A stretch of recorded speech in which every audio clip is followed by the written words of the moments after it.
राष्ट्रमाता राजमाता जिजाऊ साहेब, हिंदवी स्वराज्य संस्थापक जाणता राजा छत्रपती शिवराय, थोर समाज सुधारक महात्मा ज्योतिबारावजी फुले, ज्यांची आपण 133वी जयंती साजरी करत आहोत, असे भारतरत्न डॉक्टर बाबासाहेब आंबेडकर। अरे तुम्ही तुमचे कॅमेरे एकदा सेट करून घ्या, एकदा कुठं करायचे मग खाली बसा ना, बसा खाली, बसा खाली, बसा रे, बसा खाली।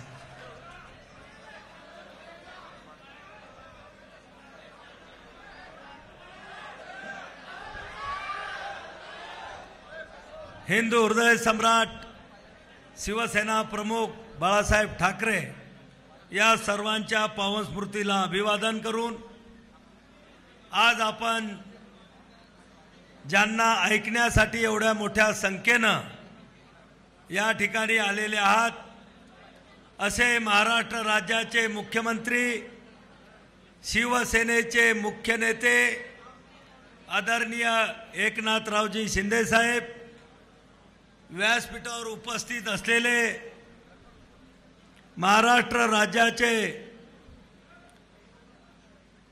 मंत्री सन्माननीय श्री गुलाबरावजी पाटील साहेब, व्यासपीठावर उपस्थित असलेले आपल्या बुलढाणा जिल्ह्यातील महायुतीचे सर्व 6 आमदार, डॉक्टर राजेंद्रजी शिंगणे साहेब, सन्माननीय डॉक्टर संजयजी कुटे साहेब, सन्माननीय श्री आमदार संजयजी रायमुलकर, सन्माननीय आमदार श्री आकाशदादा फुंडकर, सन्माननीय आमदार संजयजी गायकवाड, सन्माननीय आमदार सौ श्वेताताई महाले पाटील, व्यासपीठावर उपस्थित असलेले आमचे सर्व सन्माननीय माजी आमदार, महायुतीतील भारतीय जनता पक्ष, शिवसेना, राष्ट्रवादी, RPI, आठवले गट, पिरिपा, रयत क्रांती शेतकरी संघटना,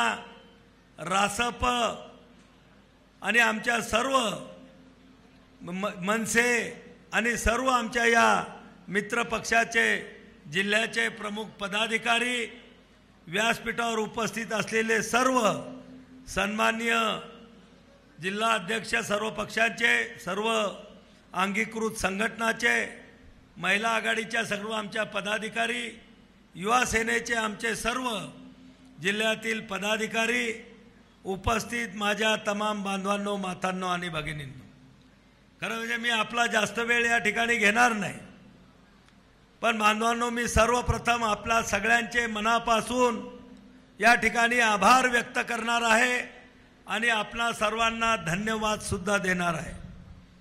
ते यासाठी की मागच्या 3ही निवडणुकीमध्ये आपण सर्वांनी अतिशय मेहनत घेऊन 3ही निवडणुकीमध्ये आपण मला बुलढाणा जिल्ह्याचा खासदार म्हणून विजयी केलं आणि दिल्लीच्या लोकसभेमध्ये आपला प्रतिनिधी म्हणून त्या ठिकाणी पाठवलं। अनेक आरोप केले जात आहेत की खासदारांनी काय केलं, आणि म्हणून आपण सर्व या गेल्या 10-15 वर्षातला, विशेष करून या 10 वर्षातला केलेल्या कामाचा लेखाजोखा आणि हिशोब आपण संपूर्ण मतदारांच्या समोर लेखी स्वरूपामध्ये त्या ठिकाणी वाटप करणार आहोत। वाटप सुरू झालेलं आहे।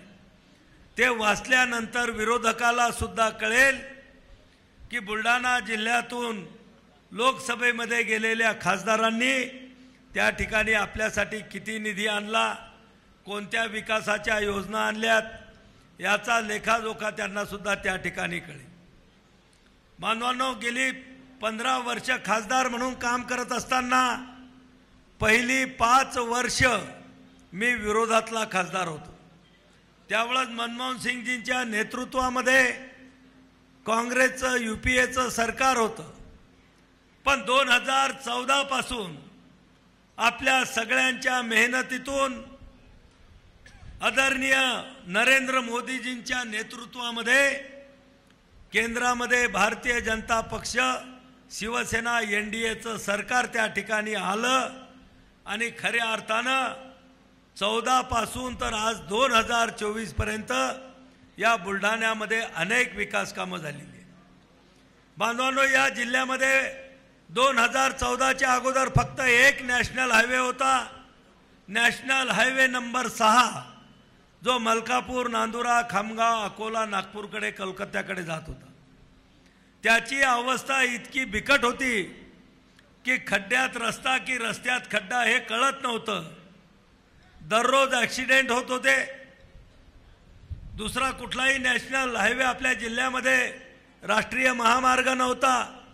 पण या 14 वर्षामध्ये आदरणीय नरेंद्र मोदीजींच्या नेतृत्वात आदरणीय श्री नितीनजी गडकरी साहेब यांच्याकडे आम्ही जेवढ्या रस्त्यांची मागणी केली ते सर्व रस्ते त्यांनी नॅशनल हायवेमध्ये घेऊन त्या रस्त्याची कामं आज पूर्ण झालेली आहेत। बुलढाणा जिल्ह्यातले जवळपास सगळे प्रमुख मार्ग हे काँक्रिटीकरणानं तयार झालेले आहेत।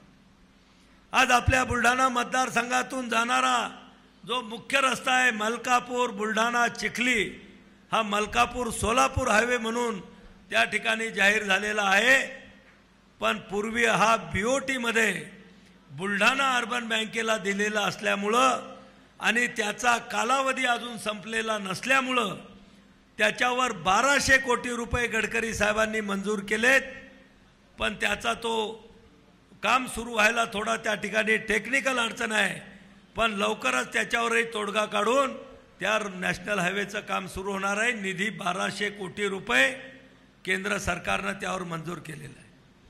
असे रस्त्याची कामं आज सगळीकडे दिसत आहेत। सिंचनासाठी 6500 कोटी रुपयाचा निधी केंद्र सरकारने आपल्या जिल्ह्यातले अपूर्ण प्रकल्प पूर्ण करण्यासाठी दिलात। शेतकऱ्यांची जमीन पाण्याखाली यावी, शेतकऱ्याच्या शेतीला बारमाही सिंचनासाठी पाणी मिळावं म्हणून गेल्या 10 वर्षापासून आम्ही नदी जोड प्रकल्पाची मागणी करत होतो की वैनगंगा, नळगंगा, पैनगंगा, खडकपूर्णा हा नदी जोड प्रकल्प जर झाला तर बुलढाणा जिल्ह्यातली 70% पेक्षा जास्त जमीन ही बारमाही पाण्याखाली येऊ शकते। आणि बांधवांनो, या 10 वर्षाच्या प्रयत्नाला यश आलं। केंद्र सरकारनं हिरवी झेंडी दिली आणि मागच्या अधिवेशनामध्ये राज्य सरकारनं 2000 कोटी रुपयाचा निधी या वैनगंगा, नळगंगा, पैनगंगा, खडकपूर्णाच्या त्याचे इस्टिमेट तयार करण्यासाठी, त्यांचे टेंडर काढण्यासाठी मंजूर केलेला आहे। 88,000 कोटी रुपयाचा हा प्रकल्प आहे। माननीय एकनाथरावजी शिंदे साहेब मागच्या 5 वर्षामध्ये MSRDCचे मंत्री असताना या बुलढाणा जिल्ह्यातून 87 किलोमीटर जाणारा समृद्धी महामार्ग, ज्याची किंमत 54,000 कोटीपेक्षा जास्त होती, तो महामार्ग आपला पूर्ण झाला। मुंबई आणि नागपूरचं अंतर कमी झालं। आज बुलढाणा जिल्ह्यातला कोणत्याही तालुक्यातला माणूस आपल्या स्वतःच्या गाडीनं 6 तासामध्ये मुंबई आणि 3.5-4 तासामध्ये नागपूरला जाऊ शकतो। मग आपल्या शेतीतला शेतीमाल विक्रीसाठी जाऊ शकतो। दवाखान्याचं काम असेल, पेशंटला न्यायचं असेल, त्यासाठी आपण जलद गतीनं त्या शहरापर्यंत उपचारासाठी पोहोचू शकतो की अनेक त्या ठिकाणी या रस्त्याचा विकास झालेला आहे। 2 नवनगर म्हणजे 2 स्मार्ट सिटी आपल्या जिल्ह्यामध्ये मंजूर झालेल्या आहेत। एक सिंदखेड राजा विधानसभामध्ये माल सावरगाव आणि दुसरी जी झालेली आहे मेहकर तालुक्यामध्ये साबरा नावाचं गाव आहे त्या परिसरात। आणि म्हणून बुलढाणा जिल्ह्याचा हा विकास दिसतो आहे। अनेक केंद्र सरकारच्या योजना आपल्याकडे आहेत। त्या सगळ्या योजनांचा पाढा मी वाचणार नाही, तो लेखी स्वरूपामध्ये तुमच्याकडे दिलेला आहे। पण आज आपले जे विरोधी उमेदवार आहेत, अगोदर सांगितल्याप्रमाणे त्यांच्याजवळ सांगण्यासारखं काही नाही की ज्यांनी साधी ग्रामपंचायतची निवडणूक सुद्धा लढली नाही, असे लोक आता लोकसभेच्या रिंगणामध्ये त्या ठिकाणी उभे राहिलेले आहेत। मग काय सांगणार ते? आज त्या ठिकाणी आमच्यावर आरोप केले जातात। कोणी आम्हाला गद्दार म्हणतं। बांधवांनो, गद्दारीची व्याख्या काय? 2019 ची निवडणूक खासदार म्हणून मी असेल का या व्यासपीठावर बसलेले सगळे भारतीय जनता पक्ष शिवसेनेचे आमदार असतील, या सगळ्यांनी ती निवडणूक युतीचे उमेदवार म्हणून लढलो आणि युतीचे उमेदवार म्हणूनच तुम्ही सगळ्यांनी आम्हाला भरभरून आशीर्वाद दिले।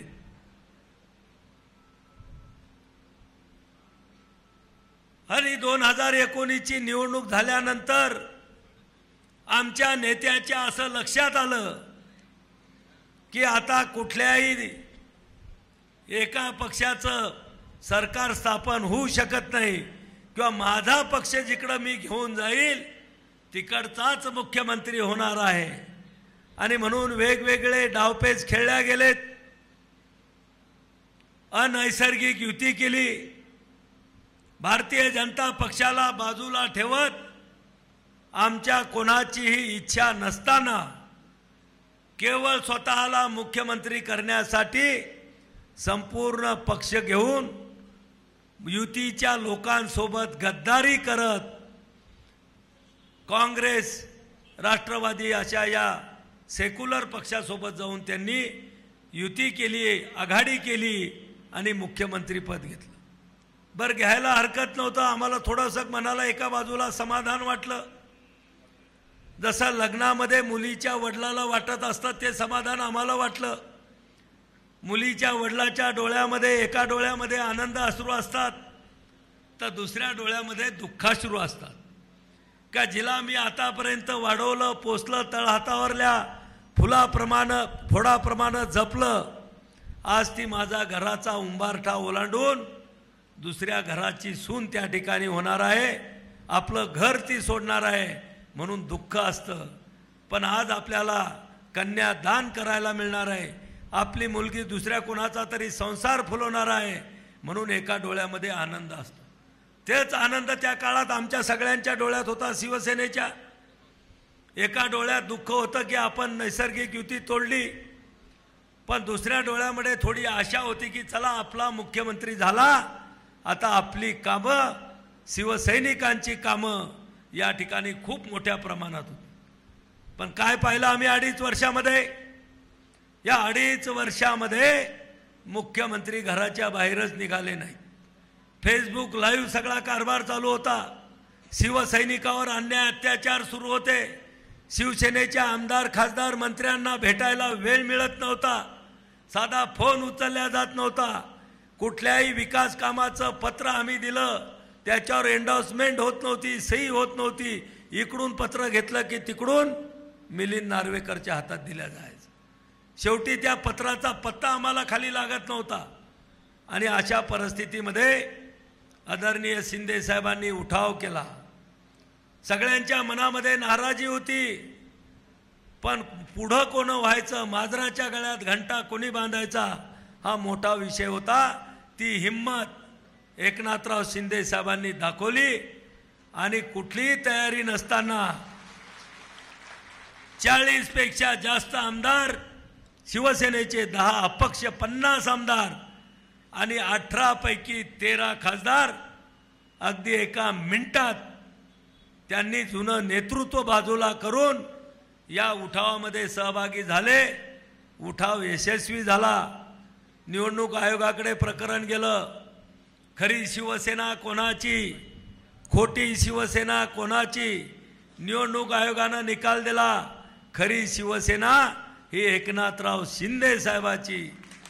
कारण की बाळासाहेबांचे विचार घेऊन चालणारी कोणती शिवसेना असेल तर ती एकनाथराव शिंदे साहेबांच्या नेतृत्वातली ही आपली खरी शिवसेना आहे। धनुष्यबाण निशाणी आपल्याला त्या ठिकाणी मिळाली। सुप्रीम कोर्टात प्रकरण गेलं, सुप्रीम कोर्टाने आपल्या बाजूला निकाल गेला। विधानसभेच्या अध्यक्षाकडे प्रकरण गेलं, विधानसभेच्या अध्यक्षानेही त्यावर शिक्कामोर्तब केलं की खरी शिवसेना, धनुष्यबाण आणि बाळासाहेबांचे विचार पुढे नेण्याचा अधिकार जर कोणाला असेल तर तो एकनाथराव शिंदे साहेबांच्या नेतृत्वातील शिवसेनेला। गद्दार आम्ही नाही, गद्दार हे आहे। जे उमेदवार आमच्यावर आरोप करतात त्यांचा इतिहास तपासा की त्यांनी आपल्या सगळ्या नेत्यासोबत किती वेळा गद्दारी केली। या ठिकाणी उभाटाचा उमेदवार आहे, शिवसेनेतून अडसूळ साहेब खासदार असताना हकालपट्टी झाली, काँग्रेसमध्ये गेले, त्या ठिकाणी त्यांच्या नेत्याचं लागून चालन करत जिल्हा परिषदचं अध्यक्षपद सभापतीपद मिळवलं, पण त्यावरही ते समाधी राहिले नाहीत। ज्यावेळेस 2.5 वर्षे भाजप शिवसेना वेगळी होती त्यावेळेस त्यांना असं वाटलं की आता आपल्याला चिखलीमध्ये आमदार होण्याची संधी आहे, म्हणजे आमदारकी लढण्याची संधी आहे, म्हणून ते माझ्या पाठीमागं लागून माझ्याच नेतृत्वामध्ये शिवसेनेमध्ये प्रवेश केला। त्यावेळेच्या बातम्या तुम्ही वाचा आणि परत एकनाथराव शिंदे साहेबांच्या नेतृत्वात भाजप शिवसेनाची युती झाली। त्यांना वाटलं आता आपलं काही खरं नाही। या ठिकाणी अगोदरच या युतीचे आमदार सौ श्वेताताई महाले पाटील आमदार आहेत, ही जागा आपल्याला भेटणार नाही, मग ते उभाटात थांबले। दुसरं काही यांची लायकी नाही। बोलण्यामध्ये तर याच्या जिभेवर जशी खडी साखरच ठेवलेली आहे, कोणत्याही माणसाबद्दल एकही शब्द चांगला त्यांच्या तोंडातून कधी निघत नाही। इतकी लोक दुखावली। मगाशी कुटे साहेबांनी एक प्रश्न केला होता की काँग्रेस यांच्यासोबत दिसते का? भाऊ, आयुष्यभर काँग्रेसमध्ये असताना यांनी काँग्रेसच्या सगळ्या नेत्याला शिव्या दिले, आज ते लोक घराच्या बाहेर निघायला तयार नाही। दुसरा उमेदवार आमच्यावर आरोप करतो, त्या ठिकाणी पहिले शरद जोशी सोबत काम केलं, त्यांनी हकालपट्टी केली, त्याच्यानंतर राजू शेट्टी सोबत गेले, त्यांनी हकालपट्टी केली, आणि आज इकडं शेतकरी संघटनेचा नेता म्हणून बिल्ला लावायचा आणि अपक्ष म्हणून उमेदवारी अर्ज भरलेला। लोकांना केवळ डमरू वाजवून गारुड्याचा खेळ त्यांनी सुरू केलेला आहे।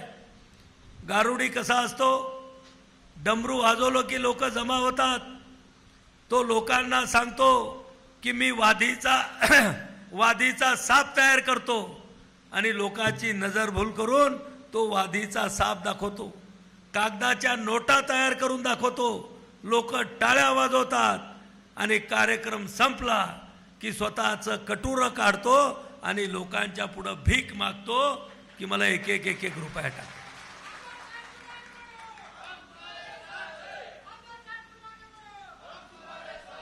हा गारुड्याच्या खेळाला लोक क्षणिक भुलत असतात, त्याच्या मतामध्ये रूपांतर होऊ शकत नाही, कारण की याच्यापेक्षा मोठा गारुडी आम्ही मेहकरमध्ये संपवलेला आहे।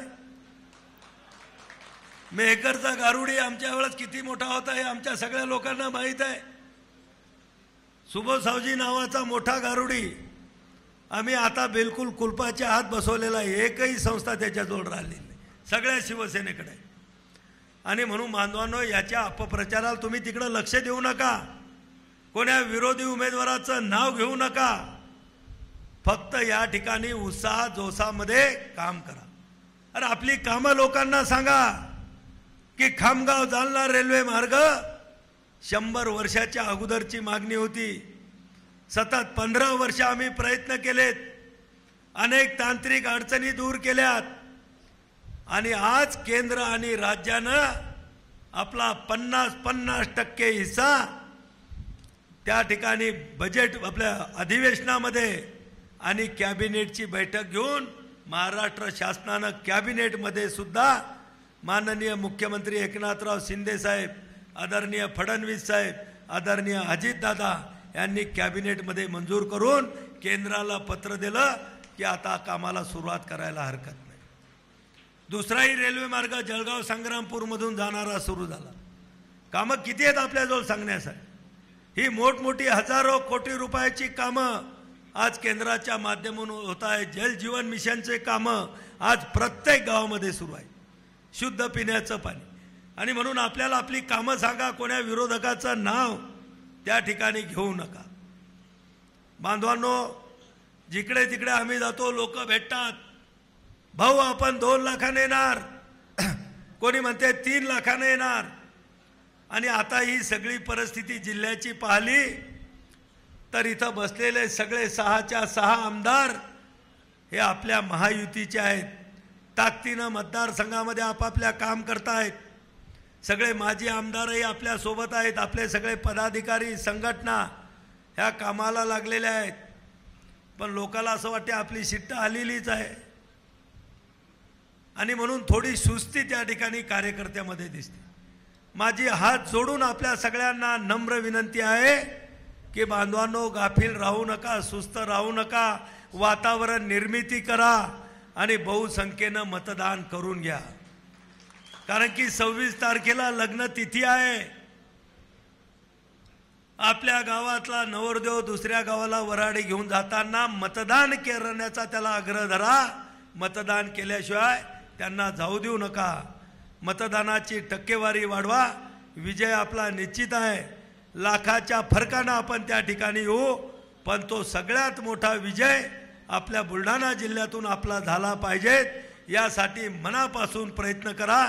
एवढंच या निमित्तानं या ठिकाणी सांगतो आणि आपल्या सगळ्यांना मनापासून खूप खूप धन्यवाद देत या ठिकाणी थांबतो. जय हिंद, जय महाराष्ट्र, जय श्रीराम.